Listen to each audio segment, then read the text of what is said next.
Guys Hyderabad Radisson cream serum এসেছে, অনেকটা বেশ ভালো আছে।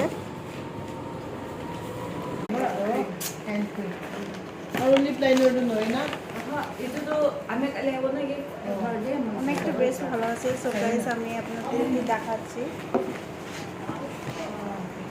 ওয়াও, সো স্মুথ, ঠান্ডাও ঠান্ডা আছে, অনেকটা ভালো আছে।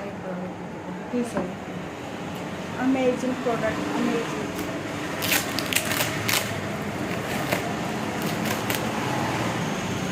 গন্ধটা এতটাও ভালো, আর কি যে বলবো, কিছু বলা যাচ্ছে না। তো গাইস আপনারাও লাগাবে, অনেকটা বেশ ভালো আছে প্রোডাক্ট, খারাপ না, আমার খুব ভালো লেগেছে। 70 কি